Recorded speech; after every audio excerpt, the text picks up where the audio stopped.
3 साल हो गए हैं, मेरे मामू वाले आए हैं, 9 परिवार में बंदे, किसी बच्चे का एडमिशन नहीं हो रहा है। अभी गरीब आदमी उसकी वीजा पड़ा है या अपना घर खर्चा चलाए या घर चलाए, कैसे करें? सरकार जो है वो तोड़ देती है, फिर वो दोबारा वही हालत हो जाती है। जो परिवार ऐसे घास की झुग्गी में रह रहा उसकी माली हालात कैसी है ये आपको एक्सप्लेन करने की जरूरत नहीं है। ऐसा नहीं होना चाहिए, ये गलत है, इसका हम विरोध करते हैं। वो धंधा करे, कमाए, बच्चों का पालन करे या वो तोड़ फोड़ में लगे रहे। हर कोई ये सोचे कि हम हिंदुओं की सेवा करें और फिर हमें टिकट मिले, हम नेता बने, एमएलए बने। किसी को चिन्हित करके टारगेट करके आप हटा रहे हो। जय श्री राम दोस्तों बाड़मेर हम आ गए हैं। बाड़मेर पूरी रेतीला वाला एरिया है, यहाँ पर रेत के टीले बहुत हैं और जमीन दोस्तों फर्म लैंड बिल्कुल कम है। और यहीं पर ही दोस्तों पाकिस्तानी विस्थापित लोग रहते हैं। पाकिस्तानी विस्थापित लोगों की स्टोरी भी यहाँ पर कुछ जोधपुर जैसलमेर जैसी ही है, लेकिन यहाँ पर इशू क्या है उस इशू को एड्रेस करेंगे, इस इशू को देखेंगे। यहाँ पर मैं दोस्तों जिस जगह पर हूँ सिटी से बाहर का एरिया है, यहाँ पर इस तरह से झुग्गी बनाकर एक परिवार रह रहा है। ये परिवार ऐसा परिवार है दोस्तों जिसने थोड़ा टाइम पहले ही अभी डिमोलिशन झेला है। वीजा इतनी मुश्किलों से मिलता है, फिर एलटीवी वगैरह ये सब इतने खर्चे पीपल कैन नॉट अफोर्ड। जो मेजोरिटी सेक्शन है they live on such lands. अब ये बैरल लैंड है दोस्तों पूरा, अगर आप इस तरफ देखें पूरा रेतीला एरिया, ये खेती बाड़ी का भी एरिया नहीं है। ये आई डोंट नो कि ये सरकारी जमीन है या किसी की प्राइवेट प्रॉपर्टी है, बट दिस इज ऑल रेतीली एरिया। तो ये रहते लोग ऐसी जगह पर इसीलिए क्योंकि इनके पास इतने पैसे नहीं है कि ये किराए पर मकान ले सकें। कुछ लोग आज हमारे साथ में हैं। बाड़मेर में क्या इश्यूज है उसको कवर करते हैं, वीडियो को आखिर तक देखें। बाड़मेर बिल्कुल बॉर्डर से सटा हुआ है, ये पाकिस्तान बॉर्डर यहाँ से नजदीक है और राजपूत लोग ज्यादा रहते हैं। जो पाकिस्तान से जो राजपूत लोग आते हैं बाड़मेर ज्यादा आते हैं, तो राजपूत लोग भी हमारे साथ में आज बैठेंगे, उनसे बात करेंगे। वीडियो आखिर तक देखें, try to understand why we are making this videos, because हम चाहते हैं पाकिस्तानी इशू हिंदुओं का वंस फॉर ऑल फिक्स हो। Keep watching, make sure you subscribe this channel. अगर आपने सब्सक्राइब नहीं करा है बेल आइकन को दबाएं, जरूरी है इसीलिए ताकि आप ज्यादा से ज्यादा इन वीडियोस को देख सकें, सर्कुलेट कर सकें। चलिए आज के डिस्कशन शुरू करते हैं। दोस्तों कुछ लोग मेरे साथ बैठे हैं, सबके नाम पूछते हैं। पहले मेरे लेफ्ट साइड में भाई साहब, सर आपका क्या नाम? मेरा नाम बांकी दास। ज्ञानचंद। विजय। मंगूराम।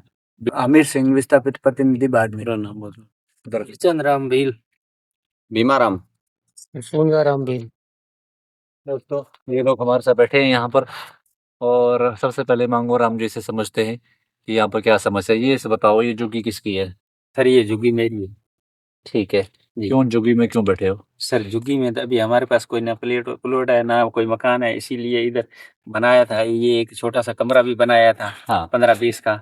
ये भी बिल्डोजर आके गिरा के चला गया। और ये भोंगी है, इधर भी तकरीबन 2 साल से बैठे हैं। अभी भोंगी में ये जैसे बनाया है ऐसे भोंगी मतलब झुग्गी। हाँ ये झुग्गी जो बनाई है, झुग्गी के अंदर बैठे हैं, गुजारा कर रहे हैं। क्या कर रहे हैं सर, प्लॉट वगैरह तो है नहीं हमारे पास, ना मकान। आप समझाओ कि जैसे कितने सारे ऐसे विस्थापित लोग हैं जिनके पास प्लॉट नहीं है, घर नहीं है, यहाँ पर जो ऐसे सरकारी जगहों पर रहते हैं। सर जी इसमें ऐसा है कि तकरीबन एक 70-80% जो है ना वो तकरीबन जो है वैसे ही अपने कोई प्लॉट, तो उसमें बैठने के लिए कोई जगह है नहीं है। जो यहाँ पे कोई गवर्नमेंट जगह जो है, गवर्नमेंट वाली जो ज़मीन है उनके उसके अंदर बैठे हुए हैं। तो वहाँ पे सरकार जो है वो बेचारे कुछ ना कुछ जो झुग्गियाँ बना के बैठे हुए हैं, तो कुछ टाइम के बाद, महीने 1.5 महीने के बाद वो सरकार जो है वो तोड़ देती है, फिर वो दोबारा वही हालत हो जाती है। तो हमें जो है सरकार से निवेदन है कि हमें ऐसी कुछ मतलब जगह या ऐसी कोई ज़मीन जो है वो वहाँ पे जो पाकिस्तान से आए हुए हैं जो पीड़ित लोग, तो उनको दी जाए, तो उसमें जो है वो रह सके अपने परिवार समेत।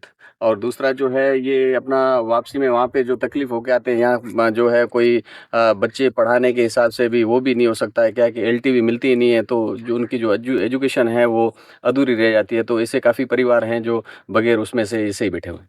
आप बताओ कितनी संख्या हो गई यहाँ पर पाक विस्थापितों की, गरीब लोग जो ऐसी जगहों में रहने से मजबूर हैं? ऐसे सर कई लोग, लगभग संख्या ये भाई साहब ने बोला जैसे 80% तो ये स्थिति है। ठीक है, कितना पॉपुलेशन आपको अंदाजा है कितने लोग हैं पाकिस्तान के पॉपुलेशन अंदर? मैं बताऊं आपको, अभी तक जो CAA में अभी जो नागरिकता हुई है, संशोधित किया है, इसमें लगभग मेरे हाथों से नागरिकता हुई है कम से कम नहीं तो 550 समथिंग। 550 लोगों की। इससे पूर्व में कलेक्टेड स्तर पर भी काफी लोगों के सामान्य प्रक्रिया वो में, तो 2014 से पहले वाले हो गए। उससे पहले भी काफी लोगों की हुई है। तो लगभग आप 1000-1200 की संख्या मानो इतने परिवार 1200 परिवार जी, जी, जी। पाक विस्थापित। और इसमें ज्यादातर लोग है ना किराए पर रहना मंजूर कर रहे हैं, क्योंकि ये आप झुग्गी बस्ती वाले आप देख रहे हो ये सीन, जी। ये बनाए कमरा फिर गिरा के चले जाते, इससे तो अच्छा है किराए पर वो कर्ज लेना पसंद करते हैं। और ऐसे कई लोग हैं, मैं आपको बैंकिंग के लोन वगैरह छोटे मोटे आजकल मिलते हैं, पहले तो नहीं मिलते थे, ठीक है। तो ऐसे मतलब कर्जी लोग हो गए, मतलब वो दिनों दिन नीचे जा रहे हैं, ऊपर आने का कोई सवाल ही पैदा नहीं हो रहा है। आप बताओ कितने परिवार ऐसे हैं जो इस तरीके से जिनके घर तोड़े जाते हैं, बुलडोजर एक्शन होता है, कितनी बार हुआ है यहाँ पर? सर काफी लोग बैठे हैं जो मतलब गवर्नमेंट जमीन में रह रहे हैं, उनके पास कोई प्लॉट तो है नहीं। जी। वो विस्थापित जो आए हुए हैं लोग, जी। जो ऐसे गवर्नमेंट जमीन पर बैठे हैं और कोई सहारा है नहीं, तो वो मजदूरी करके बैठे हैं और झोंपड़ी वगैरह कुछ बनाते हैं तो तोड़ के चले जाते हैं, वो पैसा का पैसा ही तोड़ते रहते हैं बार हाँ बार। बिल्कुल। और ये हाल है सर, हम झोंपड़ी बना के रह रहे हैं, मजदूरी कर रहे हैं। किराए पे ज्यादा रहते हैं। ठीक है। किराए पे इसीलिए रहते हैं कि सरकारी जमीन पे बैठते हैं तो वो तोड़ के चले जाते हैं। ठीक है। तो धंधा करे, कमाए, बच्चों का पालन करे, या वो तोड़ फोड़ में लगे रहे। एलटीवी वाला सिस्टम समझाओ, एलटीवी यहाँ कितने दिन की टाइम की मिलती है और एलटीवी का क्या इशू है? सर ऐसे है, सरकार के नियम के हिसाब से 6 महीने के अंदर एलटीवी होनी चाहिए। ठीक है। ठीक है, मिलती है 6 महीने में? बिल्कुल नहीं मिलती। 3 साल हो गए हैं, 3 साल हो गए हैं, मेरे मामू वाले आए हैं, 9 परिवार में बंदे, किसी बच्चे का एडमिशन नहीं हो रहा है। और कहीं पे भी बच्चे भी अगर जाकर कुछ करें तो वहाँ नौकरी पे नहीं लगाते हैं, वो मांगते हैं आधार कार्ड पैन कार्ड, सब वो तो लगाते हैं, तनख्वाह के अकाउंट में आएगी। इसीलिए सबसे ज़्यादा मैं देखता हूँ ना, मेरा परिवार ही है वो। जी। मेरे पास 2 महीने रहे थे, अब बहुत दुखी है। हम चाहते हैं कि सरकार या तो कहीं पे इनको प्लॉट अलॉट करे, वहाँ रहे। और सबसे मेन दिक्कत एलटीवी की है। ठीक है। तो आधार भी नहीं बनते होंगे? बिल्कुल नहीं बनते सर, आधार वाधार कुछ नहीं। एवरेज क्या टाइम है यहाँ एलटीवी मिलने का? कोई मैं आया था सर, उस टाइम 3 साल में हुई थी एलटीवी मेरी खुद की। ठीक है। मैं 13 में आया था, जी। 17 के बाद मेरी एलटीवी हुई थी। जी। और मेरे मामू अब 3 साल से ऊपर हो रहे हैं, अब तक एलटीवी नहीं हुई है। किसी का कोई डॉक्यूमेंट बनता नहीं है, आधार कार्ड बनता नहीं जी। है। वो फैक्ट्रियों में काम करते हैं या मतलब मकान बनाने का काम, मजदूरी करते हैं, कुल मिला के मजदूरी करते हैं। बाकी उनको मतलब कहीं पे भी जॉब पे कोई रखता नहीं है। हर ऑर्गेनाइजेशन में रजिस्ट्रेशन चाहिए, उसके डॉक्यूमेंट चाहिए। जैसे हॉस्पिटल लाइन है, हॉस्पिटल लाइन में उनका एनएचबीएच रजिस्टर्ड हॉस्पिटल है सारे, तो उसमें उनकी रजिस्ट्रेशन चाहिए। कोई भी मतलब मेडिकल फील्ड में एमबीबीएस करा हुआ है, बीएससी नर्सिंग करा हुआ है, फार्मेसी है, तो उसका काउंसिल का रजिस्ट्रेशन होना ज़रूरी है। तो उसके बिना डॉक्यूमेंट के, बिना आधार कार्ड के कोई भी मतलब कहीं रख नहीं रहा है।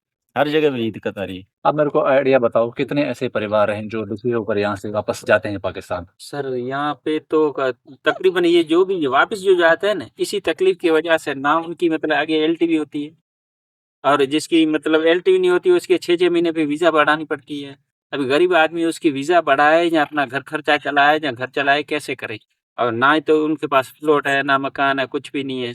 अभी सरकार से यही निवेदन करना चाहते हैं कि जो भी बेचारे पाक विस्थापित आए हुए हैं उनकी कुछ मदद। सर एक चीज और, जैसे मेरे मामू ने आए हुए हैं ना, हर 6 महीने में वीजा बढ़ाते हैं। हर ऑनलाइन कराते 700 रुपये पर पासपोर्ट की फीस लेते हैं। ऑनलाइन कराते डॉक्यूमेंट बना दे वो, अच्छा। पर पासपोर्ट 700 रुपये।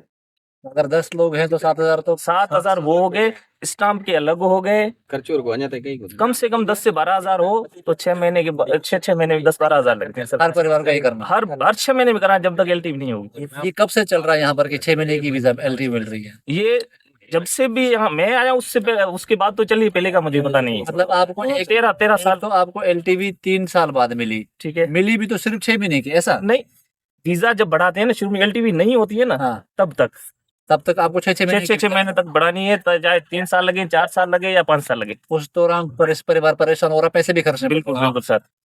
यहाँ पर 6 महीने की वीजा मिल रही है and they have to renew it. Why? Because it's border के नजदीक वाला एरिया। और एलटीवी 3-3 साल बाद मिल रही है। एलटीवी के बिना आधार नहीं बन सकता, आधार के बिना बैंक अकाउंट नहीं मिल सकता, बैंक अकाउंट नहीं होएगा तो ये जो अगर मजदूरी करते हैं या कोई काम करना चाहें, कोई रेडी का इनको कोई खोल के दे, तो ये पेटीएम ऑनलाइन वगैरह डिजिटल ट्रांजेक्शन कैसे करेंगे? This is one issue. That is why refugee status की मांग करी है हिंदू सम्मान फाउंडेशन ने। गवर्नमेंट को हमने प्राइम मिनिस्टर ऑफिस को लेटर प्रॉपर लिखा हुआ है। 5 पिलर पॉलिसी डॉक्ट्राइन हमने दिया है कि अगर इसको फॉलो करते हो उससे क्या है कि वंस फॉर ऑल पाकिस्तानी हिंदुओं के इश्यूज सॉल्व होंगे and our country will rise up, will become like Israel, will become like US, militaristic language minus करके, बिकॉज हम नहीं एक्सपेक्ट करते कि इतनी जल्दी हमारा देश मिलिटरिस्टिकली भी इजराइल की तरह रिस्पॉन्ड करने लग जाएगा। बट हिंदुओं की प्रोटेक्शन, इनकी रिहेबिलिटेशन, इनकी सिक्योरिटी, जो पाकिस्तानी हिंदुओं की सिक्योरिटी उनके देश में, उसके लिए ज़रूरी है कि हमारा देश का ये सिस्टम को बदला जाए। कैसे चेंज होएगा? अगर हिंदू ही सामने आएंगे। अब ये चीज़ देखिए, जैसे ये लोग हैं यहाँ पर ये लोग आते हैं, it is a non fact, 80 साल से पाकिस्तानी हिंदू भारत आ रहा है और लेकिन भारत में भी हम लोग इनको इलीगल इमिग्रेंट का ही दर्जा दिया हुआ है। Legally these are illegal immigrants. अब कुछ थोड़ा से चेंजेस आ रही हैं, बट इसकी ओवरऑल स्ट्रक्चर बदलने के लिए, इनको एक रेफ्यूजी पॉलिसी के अंदर लाने के लिए आप और हमको इन्वॉल्व होना पड़ेगा। Common Hindus need to get involve in this. अगर हम इन्वॉल्व होते हैं तभी चीज़ें चेंज होएंगी। जो परिवार ऐसे घास की झुग्गी में रह रहा, उसकी माली हालात कैसी है ये आपको एक्सप्लेन करने की ज़रूरत नहीं है। ऐसी घास की झुग्गी में इतने वीराने में रह रहा है, अंदर बहन भी बैठी है, छोटे बच्चे भी हैं। आप समझ सकते हैं इस घर में जो मेल मेंबर होएगा, अगर वो दूर मजदूरी करने जाए तो उसके दिमाग में कितनी परेशानी रहेगी कि मेरी पत्नी पीछे अकेली है, छोटे छोटे बच्चे अकेले हैं, देयर इज नो सिक्योरिटी, कोई भी ऐसा सिक्योर एनवायरनमेंट नहीं है ये। एक तो ये टेंशन, फिर ये झुग्गी भी अगर तोड़ दी जाए तो ये फैमिली को तो हम कहीं ना कहीं डिस्करेज कर रहे हैं कि तुम लोग वापस पाकिस्तान चले जाओ, इधर मत आओ, because our country does not want to own them. इस संदर्भ में ये अपने दोस्तों हमीर सिंह भाई, हमीर सिंह सोडा राजपूत है ये, और राजपूतों से वैसे भी थोड़ी सी हमारी ज्यादा एक्सपेक्टेशन है। इनकी ज्यादा बड़ी मूछें नहीं है, बट आई होप ये मुसवाल राजपूत है and he is going to दोस्तों be the part of organisation. I am very very very hopeful with him, is a very positive man, और मुझे लगता है कि अच्छी रिप्रेजेंटेशन कर सकते हैं ये पाकिस्तानी हिंदू समाज की यहाँ पर। अमीर भाई, मेरे को ये बताओ कि यहाँ का जो लोकल कितना सपोर्ट करता है पाकिस्तानी विस्थापितों को? ऑनेस्टली बताना। ये जो अपनी फैमिली के साथ हुआ है, मेरे भील परिवार की फैमिली जो भी यहाँ रह रही है लंबे समय से, 5-6 वर्ष से, आज जो ये घटना हुई है ये निंदनीय है हम सबके। ठीक है, बहुत ही शर्म की बात है। आप समझते नहीं होना चाहिए। बिल्कुल ऐसी नहीं होनी चाहिए सर, ऐसा नहीं होना चाहिए, ये गलत है, इसका हम विरोध करते हैं।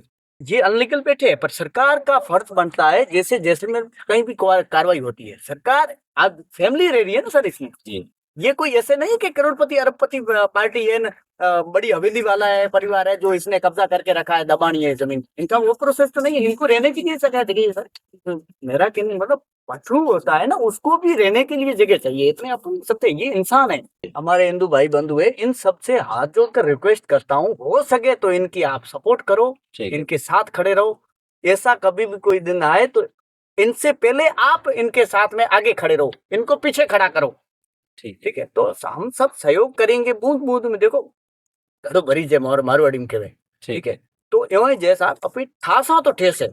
और भी सरकार ना भी यहाँ चीजा, प्रशासन ना भी काफी चीजा यहाँ थोड़ी नरमाई दिखानी चाहिए। ये तो कठोरता में और ये गरीब परिवार माथे ये तो जुल्म नहीं करना चाहिए, सोच विचारण करना चाहिए। और भी कई, अब मेरा कहने का मतलब ऐसे है कि हवेलियों वाले क्या कब्जा नहीं करके बैठे? क्या कई नेताओं के कब्जे नहीं हो रहे? क्या हम देखते नहीं है दिन रात मीडिया में?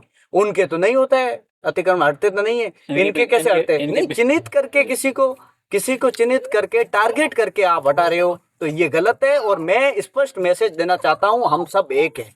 किसी के भी कुछ ऐसे कंफ्यूजन हो दिमाग में तो वो निकाल दें अपने दिमाग से। और हम जितने भी 36 कौम के भाई बंधु आए हुए हैं, प्लस हमारे यहाँ के मूल निवासियों से 7 पीढ़ी की रिश्तेदारियां हैं। राजस्थान और सिंध में जो भी बैठे हुए, हमारा रोटी और बेटी का नाता है। हम यहाँ आए हैं तो कुछ सोच समझ के आए, ऐसा तो है नहीं कि हम सीधा ही उठ के यहाँ से आ गए या कोई चीज। तो मेरा कहने का मतलब, हम यहाँ मूल निवासियों से मैं रिक्वेस्ट करता हूँ, जो भी हमारे 36 कौम के हमारे रिश्तेदार हैं, उन सबसे रिक्वेस्ट करता हूँ, हमारा समाज अकेला नहीं, हम सब तो संगठित है, आप सब हमारे साथ रहो। और जो सर आप जो लंबे समय से संघर्ष कर रहे हैं हमारे लोगों के लिए, हम तो आपका स्वागत करते हैं। आप यहाँ इतनी दूर से, दिल्ली से बाड़मेर पधारे हैं, हमारी पीड़ा को समझा आपने, सुना यहाँ 2-3 दिन से। आज सुबह से मैं देख रहा हूँ आपने शायद चाय पी है तो पी है, ठीक है, चाय पी है, नाश्ता, और उसके अलावा खाना नाश्ता मैंने नहीं देखा, नहीं अपने को टाइम मिला है अभी भी, और 8-10 परिवारों से मिलना है। तो ये जो आपके अंदर जो ये एक मतलब ज्वालामुखी जो आग जल रही है हमारे प्रति, हमारा दुख जो है वो हम जानते हैं, हमारे लोगों का है वो, उसका भी हमें एहसास है।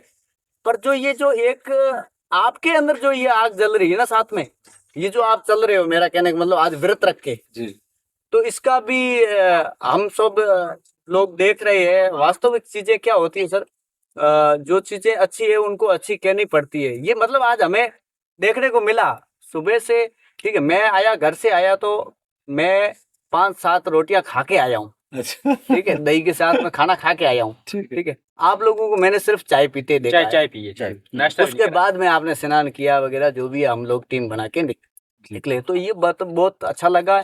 हमारी शुभकामनाएं हैं आपके संगठन को, हम आपके साथ है, आपके साथ जुड़ के काम करेंगे और भी अपन इस संगठन को मजबूत बनाएंगे। हम तो जुड़ेंगे, जितने भी विस्थापित परिवार है सब जुड़े, हम तो जुड़ेंगे। और मेरा ये विश्वास है ये काम ईश्वर का है, आप भी ईश्वर के आदेश अनुसार कर रहे हो। ये कोई साधारण काम नहीं तो आज पिछले 70 साल से सर कोई नहीं पहुंचा यहाँ। मेरा कहने मतलब 70 वर्ष हो गए बंटवारा होने के बाद, कोई यहाँ बाड़मेर में किसी ने हाल हवाल नहीं पूछा हमारा, ना मकान है, प्लॉट है, या बीमारी में कोई ग्रस्त है, या पढ़ाई संबंधित ये चीजें कभी किसी ने आके यहाँ हमारे लोगों से नहीं पूछी कि आपको आवश्यकता है, क्या है क्या नहीं है। तो ये चीजें भी बहुत जरूरी होती है जीवन में। Thank you sir. ठीक है, बहुत बहुत धन्यवाद दोस्तों। इस टाइम ऑलमोस्ट 4:45 बजे हैं। भूख तो मेरे को लग रही है मेरे भाई। तो आप आया कुछ नहीं भूख तो लग रही है, लेकिन क्योंकि दोस्तों शॉर्ट ट्रिप है तो we want to cover more people. Issue ये है, हिंदुओं में नॉन पॉलिटिकल ऑर्गेनाइजेशंस हिंदुओं को ट्रेनिंग नहीं दे रही है, हिंदुओं का फाइनेंशियल सपोर्ट नहीं दे रही, हिंदुओं को दुख तकलीफें नहीं बांट रही हैं। मुसलमान ऑर्गेनाइजेशन बहुत सारी ऐसा ही करती है, उनकी कोई पॉलिटिकल डिमांड नहीं है। हिंदुओं में हमें कोई शिकायत नहीं है, लेकिन हर कोई पॉलिटिकल नहीं होना चाहिए। हर कोई ये सोचे कि हम हिंदुओं की सेवा करें और फिर हमें टिकट मिले, हम नेता बने, एमएलए बने, पार्षद बने, एमपी बने, फिर वो हिंदू सेवा नहीं है। कश्मीर में हिंदुओं के साथ भी हमने ये देखा है, बहुत सारे संगठन वहाँ काम करते थे और सारे हिंदू संगठन, बहुत सारे हिंदू संगठन कश्मीरी में भी उठे, बिल्कुल हिंदुओं में सबको बिठा दिया गया। दोस्तों मैं ऑन रिकॉर्ड बोल रहा हूँ, सब कश्मीरी हिंदू संगठनों को बिठा दिया गया। कोई भी आप देखेंगे इक्का दुक्का को छोड़कर कोई हिंदू संगठन कश्मीरियों का नहीं देखोगे आप, और किसी बाहर वाले ने नहीं बिठाया, अपने अंदर वालों ने नहीं बिठाया। सेम चीज पाकिस्तानी हिंदुओं के साथ भी ऐसे ही हो रहा है। फाइनलिटी की तरफ कोई नहीं जा रहा है, सिचुएशन को वंस फॉर ऑल फाइनल एक कंक्लूजन देने की तरफ कोई नहीं बढ़ रहा है। तो हमने ये चीज दी है, एज ए ऑर्गेनाइजेशन हमने ये चीज दी है और हमने बहुत मेहनत करी इसके लिए। पॉलिसी डॉक्ट्राइन जो हमने गवर्नमेंट को 5 पिलर पॉलिसी डॉक्ट्राइन दिया, I will share the link on the screen. आप हिंदू सम्मान foundation.org पर जाएं, लेटर्स टू गवर्नमेंट का सेक्शन है, हेडर पे उसको क्लिक करें और जो हमने लेटर पीएमओ को लिखी उसको पढ़े। If you are a legal practitioner, आप वकील हैं, एडवोकेट हैं, सुप्रीम कोर्ट के लॉयर हैं, कोई जज है और पॉलिसी मेकर है या इन्फ्लुएंस कर सकते हैं, नेताओं को जानते हैं, आप उस पॉलिसी डॉक्ट्राइन को पढ़े। और हमने 140 करोड़ 50 करोड़ जनता के सामने वो खुला रखा होगा, आप पढ़े उसको, कोई मिस्टेक है बताएं, बट अगर आप उसको फॉलो करते तो हमारा देश फॉर्मिडेबल होएगा। पाकिस्तानी हिंदुओं को एम्पावर करना, ब्रह्मोस मिसाइल या रफाले जेट या ये सबमरीन बनाना, बड़ी बड़ी मिसाइलें अचीव करना पाकिस्तान के विरुद्ध, उससे 1000 टाइम्स मोर पावरफुल टूल है पाकिस्तान का हिंदू भारत में। और इसको एम्पावर करते हो बिना पैसा खर्चा करे, आप बहुत स्ट्रेंथ अचीव कर सकते हो। This is what I want. और हम यहाँ पर भी हम जैसे परिवारों से घूम रहे हैं, we want to do a low cost housing project here, ताकि ऐसी झुग्गी में हम नेक्स्ट वीडियो ना करें, इस परिवार को कोई हम डिग्निफाइड घर दे सके। जिस आशा और उम्मीद से ऐसे परिवार भारत आते हैं, उनको हम ग्लोरीफाइड लाइफ भारत में दें, इनको वापस ना जाना पड़े पाकिस्तान से। जो हिंदू लोग आप हमें देख रहे हो, वीडियोस को शेयर करें, समझे कि हम क्या कर रहे हैं, अंडरस्टैंड करें कि पाक विस्थापित हिंदुओं की वॉइस यहाँ एम्पलीफाई करने से आपकी वहाँ पर सिक्योरिटी इंश्योर होगी। और हुई भी है, जैसे कि वीडियोस के बाद में माइनॉरिटी राइट्स कमीशन पास हुआ है 2025 दिसंबर में, और अब चाहते हैं कि वो एक्टिवली काम करे, किसी की बच्ची हिंदुओं की वहाँ ना उठे, किसी के कन्वर्जन ना उठे, कोई मौलवी किसी हिंदू बच्ची का निकाहनामा पढ़ने की हिम्मत ना करे वहाँ पर। इसके लिए ज़रूरी है देश विदेश का हिंदू समाज सामने आए, हम सामने आएंगे तो सिस्टम चेंज होएगा, बदलेगा, कायरता छोड़े, मजबूती अपनाए, नॉन पॉलिटिकल हिंदुओं से जुड़े, एचएसयू की मेंबरशिप ले, ज्वाइन करे। मांगूराम जी, अपना हमीर सिंह भाई एचएसयू की मेंबरशिप ज्वाइन कर चुके हैं एंड आई होप कि बाड़मेर में जितने भी पाक विस्थापित लोग हैं वो एचएसयू की मेंबरशिप ले। आप खुद अपने समाज का रिप्रेजेंटेशन करें। We will train you, we will teach you, we will give you financial strength and we will give you moral strength. मुझे लगता है कि ऐसी कोई भी टूल जो भी ह्यूमैनिटेरियन लेवल पे अवेलेबल है विल मेक श्योर कि आपके पास उसका एक्सेस हो, ताकि हम मिलकर इंश्योर करेंगे यहाँ पर विस्थापित लोगों को हम डिग्निफाइड लाइफ दें और पाकिस्तान में उनकी सिक्योरिटी इंश्योर करें। Make sure before you go right a detailed comment. Thank you very much. जय श्री राम।